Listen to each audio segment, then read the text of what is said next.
So magandang buhay sa ating lahat mga idol at isang kabanata na naman ang ating gagawin na puno ng tugas from Jensan. Ang scientific name niya is Vitex parviflora at nahanto ni Nature Heart June 30. So nabili natin sa kanya. Then dumating sa atin yung material ng July 8, then sabay workshop. So pagka-workshop, tinanim na natin. So bali ang naging tayo niya nung una ay hindi ganito. So nakatayo yan, nakatayo yung paso, binuwal natin, di ba? So ngayon, ang sistema nito, meron kasing problema yung mismong ugat niya na nagkaroon kasi ng reverse tapering. Kaya itinayo muna natin yung pagtatanim sa kanya para magkaroon o mag-develop ng ugat sa part na to. So anyway, itong puno kasi na to, kaya ganyan ang tayo niya. Yan na mismo yung pinaka-position niya na mangyayari. Then, sa ginawa natin dito, makalipas sa mga 4 na buwan noon, mga nakaraan, nagpili tayo ng sanga at nag-cutback agad tayo. So simula pa lang, cutback na, di ba? So itong nakikita nyo mga sanga na yan ay yan yung patubo na pangalawang patubo. So kaya ako ginawa yon dahil meron kasi yung diskarte minsan sa puno na ni-establish ko muna yung ugat at hindi ko muna ginagalaw yung mga sanga.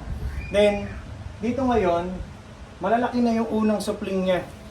Sa loob ng ilang buwan lang, mga 4 o 5 buwan pa lang, ganito nakalaki kagad. Ayan. So, ganito na yung taba ng kanya mga sinupling ng mga nakaraan. At ang ginawa natin is pinutol kagad. So, bakit ko pinutol yung mga sanga? Kasi, sistema kasi noon, ang unang sanga kasi pag sumusupling yan, mahaba. Minsan ito, pag nag-wire tayo, parang nakadikit lang yung sanga sa katawan. Then, once na minsan na ginalaw natin, nahihiwalay yung sanga. So, pagka malalaki, ganyan ang ginagawa ko. So, pinawawild ko muna siya hanggang kumagat yung mismong pinaka malapit na kahoy ng sanga natin doon sa mismong trunk para magdikit talaga sila. Minsan kasi ganun nangyayari pagka malaking mga puno. Ang nangyayari, pagka winer natin, natatanggal. So, natatanggal yung pagka malaking puno. Pero pag maliliit naman, pwede na tayo mag-first layout kasi hindi naman masyadong maselan yung maliit. Hindi kagaya ng malalaki na sobrang bigat kasi nang dadalhin niyang sanga. Kaya ang ginagawa ko, pinagwawild ko muna hanggang magtuktong yung kahoy mismo ng sanga at ng katawan. So, dito ngayon, tinanggal natin lahat. So, ito na yung mga bago niyang spling. And then, ito ngayon ay, yan lang yung itinira ko na isang sanga. Itong sanga na to, ayan, nakita nyo? Ayan. Mapapansin nyo, ayan mga idol. Pakalaki na, di ba? So, laki na nung sanga niya. So, hindi pa natin irere pa to sa tamang tayo niya. So, hayaan muna natin mga makalipas sa mga 1 taon mahigit siguro, baka 1 taon kalahati, doon pa lang natin ipoposisyon ng tama itong puno na to. So, ngayon, ang sistema natin ngayon dito, magpipili na tayo ng mga sanga sa kanya at meron tayong mga babalatan, meron tayong mga makinahin na dyan para isang gawaan na lang, then pag magpapawild ulit tayo. So yun yung magiging trabaho niya.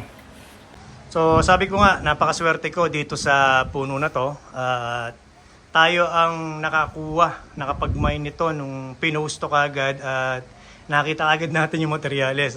Talaga naman sabi ko, wow, napakaganda. So yung pagka-reverse niya sa baba, walang problema yan. Madali gawa ng paraan niya mga idol. Kung mapapansin nyo, maliit to, malaki yan. So ito kasing part na to, hindi natin kailangan yan. Yan yung mamakinahin natin. Lagyan lang natin ng lifeline yan going to apex. So yun. So ito yung continue ng trunk. Ayan, nakita nyo to. Yan ang continue ng trunk. Then yun ngayon yung gagawin natin papuntang apex.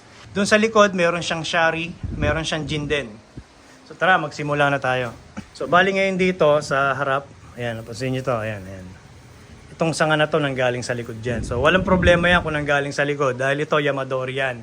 Hindi natin pwedeng pakailaman yan dahil unang-una gawa ng nature yan. Sabi ko nga tayo yung artist, tayo yung magde-develop kung paano natin i-approach yung magandang proseso sa kanya. So magtanggal muna tayo ng ibang sanga. Yung mga hindi natin kailangan.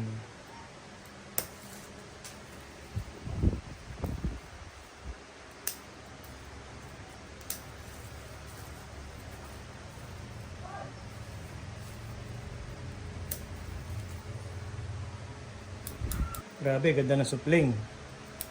Healthy. Wala pang fertilizer to mga idol ah.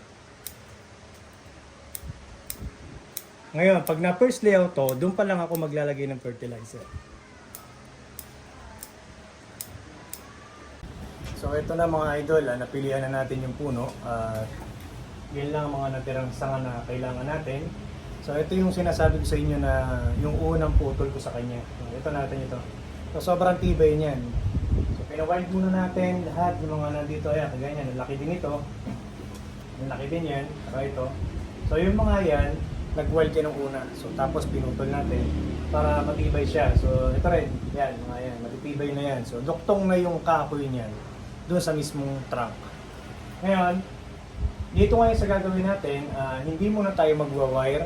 So tuturo ko muna sa inyo kung paano ako gumawa ng mga ganitong pinagputulan. So yan, yung mga pinagputulan na yan. So kailangan natin maintindihan niya kung paano natin i-tapered yung mismong gin or yung mismong sanga para hindi masayang yung panahon natin, di ba? So, base sa nakikita niyo mga idol, lahat ng kulay pula na guhit, yan yung mga aayusin natin. So, kagaya nito, mula dito sa taas hanggang dyan, pantay sila ng laki, di ba? So, walang tapering. So, ito yung gagawin natin para mag-tapered yung mismong baba. So, ang ginagawa ko muna dyan mga idol, binabalatan ko muna yan bago tayo mag-scalp o magmakina sa kanya.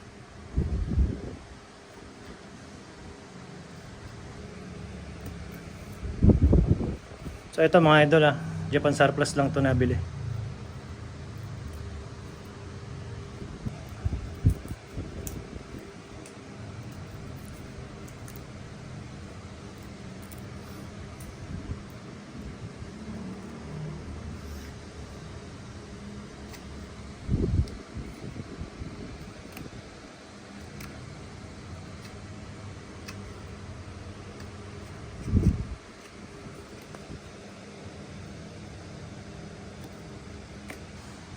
So ayan, nakita niyo mga idol.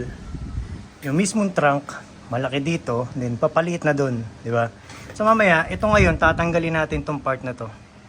Tanggalin natin tong kahoy na to para mag-separate siya, mag-isolate tong dalawa na to at hindi sila magkasama sa isang tubo. So sa madalit salita, na-tapered natin to, na-tapered natin yan. So dito naman, ganito naman ang gagawin natin dyan. So magkakaroon to ng gin sa dulo. So, ang kagandahan sa kanya, itong part na to, shari yan. So, shari. So, pag ito, binalatan natin, parang mangyayari, magiging kadugtong nung shari, itong gin. So, ganyan mga idol ang ginagawa ko. Binabalatan ko muna bago ko siya makinahin or manual. Yung ginagamit natin mga lukob.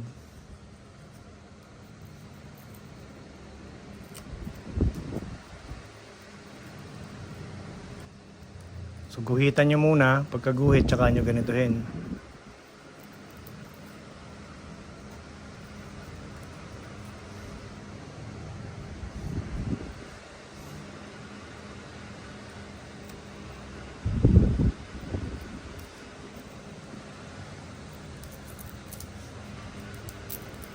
So ito naman, nabalatan natin.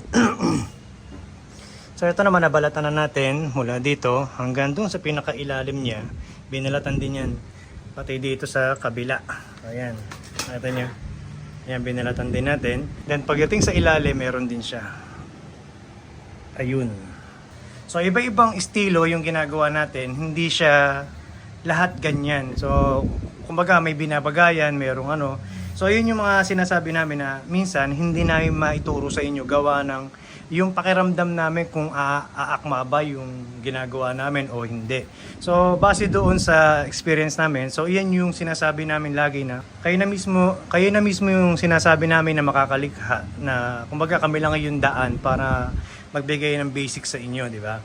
So kagaya niyan, ito, biniyak natin, so iba yan.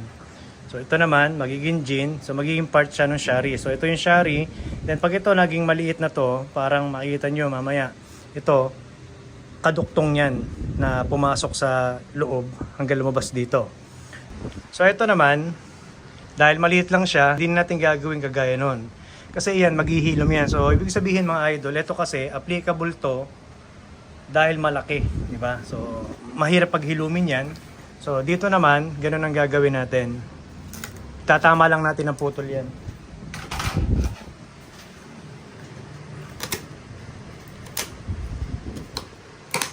Kasi ito, maghihilom pa to mga idol.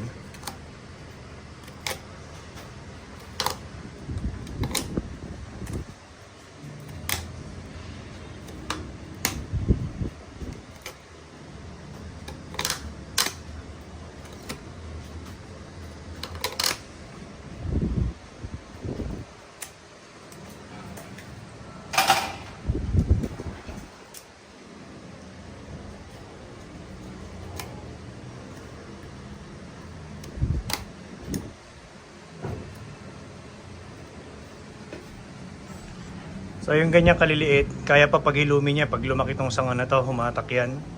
Lalaki, tapos ito ngayon, maghihilom pa yan. So yung part naman na yan ang gagawin natin. So ganun din ang gagawin natin. Kung ano yung itsura nito, ganyan ang mangyayari sa kanya. Magkakaroon din ng gin.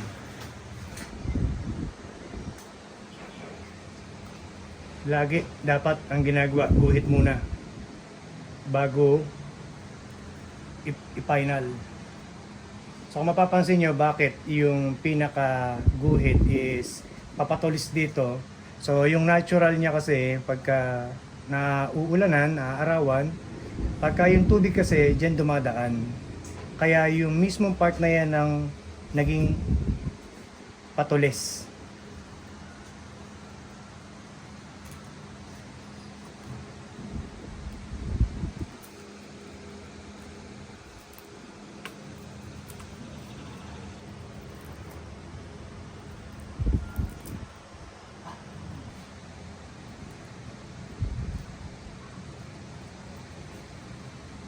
Balatan na natin. Ngayon ito ngayon, mamaya. Paliliitin natin yan. Para makita nyo to. So, yung ginagawa natin mga idol. Kung ang diameter nito is 2 inches, mapapansin nyo mula dito hanggang dyan. 1 inch to. Hanggang mag-tapered siya.